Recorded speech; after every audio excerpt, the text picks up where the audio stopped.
한때 세상을 쥐고 흔들던 남자 독고탁.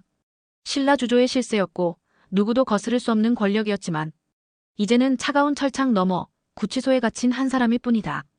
그의 이름을 부르는 목소리는 여전히 있다. 장미애. 매일같이 구치소를 찾는 여인. 차가운 유리창 너머로 그를 만나기 위해. 그녀는 아무 말 없이 창구에 서 있지만 독고탁은 단 한 번도 면회를 허락하지 않는다. 사람들은 그런 장미애를 이해하지 못한다. 그가 저지른 일들을 생각하면 당장 등을 돌려도 이상할 게 없다고 말한다. 하지만 장미애는 여전히 그를 기다린다. 어쩌면 누구보다 더 깊이 그를 사랑하고 있었는지도 모른다. 어쩌면 그 어떤 말보다 그의 침묵이 그녀를 더 아프게 하고 있는 걸지도. 한편 독고탁의 구치소 생활은 조용했다. 모든 것을 잃고 나서야 그는 처음으로 혼자가 되었다. 부하도 없고 거래처도 없고 회장실도 없다. 밤이면 낡은 침상 위에 앉아 그는 작은 메모지에 조용히 글을 쓴다. 세리 걱정, 그리고 장미애에 대한 후회. 그녀에게 차마 하지 못한 말들이 메모지 위에 조용히 내려앉는다. 그 무렵 장미애는 깊숙이 숨겨두었던 이혼 신청서를 꺼내어 바라본다. 말없이 오래도록 응시하던 그녀는 결국 조용히 손을 뻗어 종이를 찢어버린다.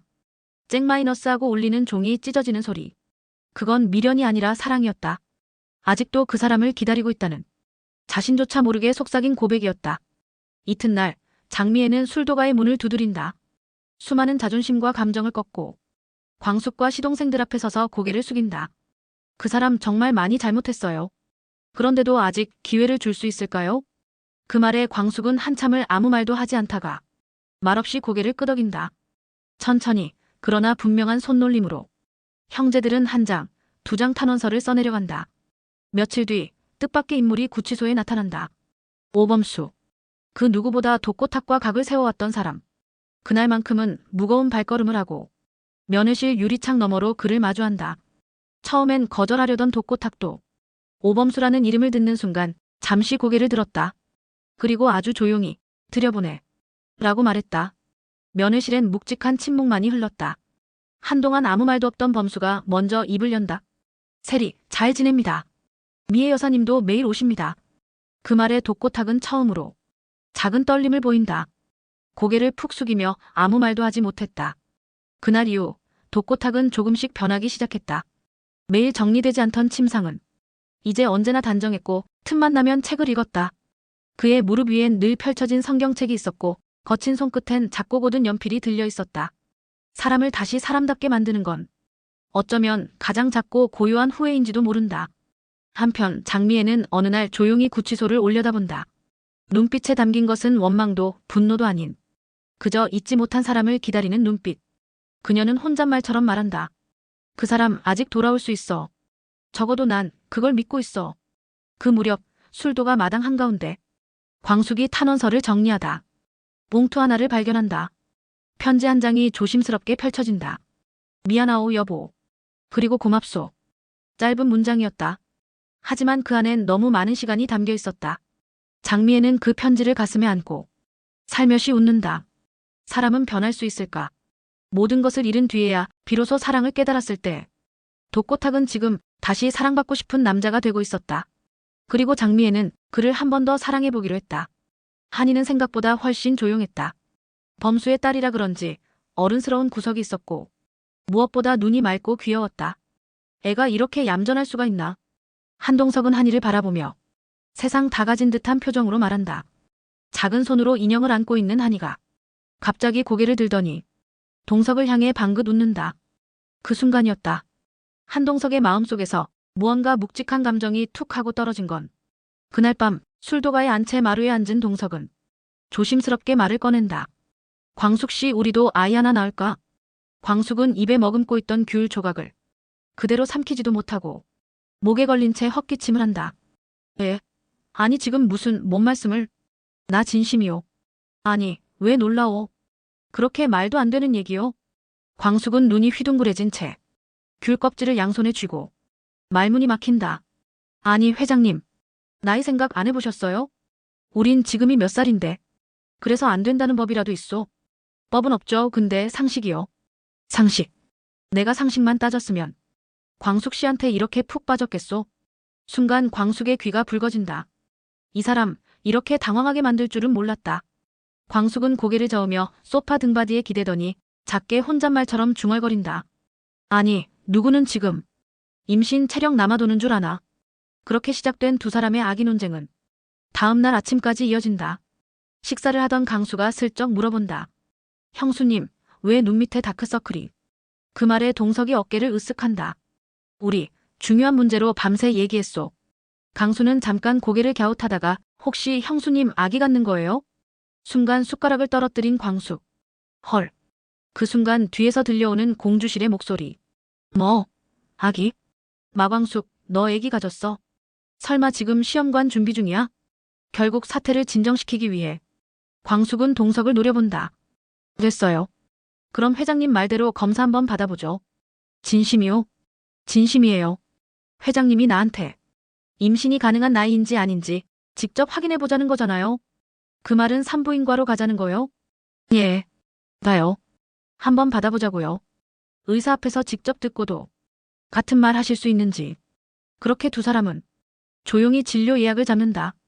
그 어떤 재벌 회장도 그 어떤 대인배도 산부인과 앞 대기실 앞에서는 똑같이 어색해진다. 병원 로비. 한동석은 왠지 모르게 초조한 기색으로 다리를 꼬았다 풀었다 반복한다. 광숙은 팔짱을 끼고 잡지 한 장을 펼쳐보지만 눈은 한 줄도 읽지 못하고 있다. 차트 마광숙 씨 들어오세요. 의사의 목소리에 두 사람은 동시에 고개를 든다. 광숙이 먼저 자리에서 일어나자 동석은 뒤따라 일어섰다가 순간 다시 앉는다. 같이 들어오실래요? 의사가 묻는다. 예, 들어갑니다. 한동석 당당히 걸음을 옮긴다. 그렇게 두 사람은 함께 진료실에 들어선다. 진료는 조용히 진행됐다. 의사는 간단한 검사와 상담 후 조심스럽게 입을 뗀다. 임신 자체가 불가능하진 않습니다. 다만 산모의 나이와 건강 상태를 고려하면 상당한 관리와 준비가 필요하겠네요. 그 말에 광숙과 동석은 동시에 고개를 돌려 서로를 본다. 동석은 천천히 웃는다. 가능하단 말이오. 광숙은 시선을 피하며 작게 중얼거린다. 또 시작이네. 진료실 밖 두 사람은 병원 복도를 나서며 조용히 걷는다. 한참을 말없이 걷던 동석이 손을 뻗어 광숙의 손을 살짝 잡는다. 내가 늦게 와서 당신 인생을 다 가져가 버린 것 같아. 늘 미안했소. 그런데 만약 우리가 무언가를 새로 시작할 수 있다면 그게 어떤 모습이든 함께 해주면 안 되겠소? 광숙은 그 말에 잠시 멈춰서서 그의 손을 천천히 감싼다. 회장님, 우리 지금도 잘 살고 있어요. 그치만 아이까지 생기면 진짜 가족이 된 기분일 것 같네요. 두 사람은 그렇게 햇살 가득한 병원 복도 위에서 조용히 웃는다. 요즘 옥부는 예전 같지 않다. 입덧은 심하지 않아도 몸이 쉽게 피로해지고 아무것도 하지 않아도 땀이 나고 숨이 찼다. 임신 초기 가장 조심해야 할 시기다. 그런 옥분 곁에서 흥수는 나름대로 최선을 다하고 있었다. 청소도 빨래도 심지어 설거지도 도맡아 하면서 입버릇처럼 말하곤 했다. 애 낳는 게 세상에서 제일 큰일이야. 나머진 내가 할게. 문제는 그 말 뒤에 따라오는 조용한 침묵이었다. 바로 미순. 그 조용한 배려 속에서 어느새 점점 더 조용해졌다. 미순은 애써 참았다. 처음엔 정말 이해했다. 임신한 사람 우선이지 당연하지. 하지만 시간이 지나면서 하루 종일 집안일을 혼자 해내야 하는 현실에 가끔은 서운함이 불쑥 솟구쳤다. 천수는 아내의 표정에서 그 미세한 균열을 읽었다. 그래서 어느 저녁 천수는 조심스럽게 흥수에게 말을 건넸다. 흥수야, 우리 조금만 더 서로 조심하자. 미순이 말은 안 해도 많이 힘들어해. 흥수는 고개를 끄덕였다. 나도 알아. 나도 요즘 너무 옥분한테만 신경 쓴 것 같더라. 그 말로 모든 게 괜찮아질 줄 알았다. 하지만 문제는 작은 일이 계속해서 쌓였다는 것이다. 욕실 수건을 치워놓지 않은 것, 냉장고에 오래 방치된 반찬통, 방 안에서 나온 쓰레기가 그대로 놓인 것들. 사소한 것들이 쌓이면 언제든 큰 감정이 될 수 있다. 그리고 결국 그날 밤 저녁을 마치고 나서 흥수가 조용히 입을 열었다. 형, 나 우리 이제 나가 살까 싶어. 그 한마디에 식탁이 조용해졌다. 천수는 젓가락을 내려놓고 말없이 동생을 바라봤다. 미수는 순간 놀란 듯 눈이 동그래졌다.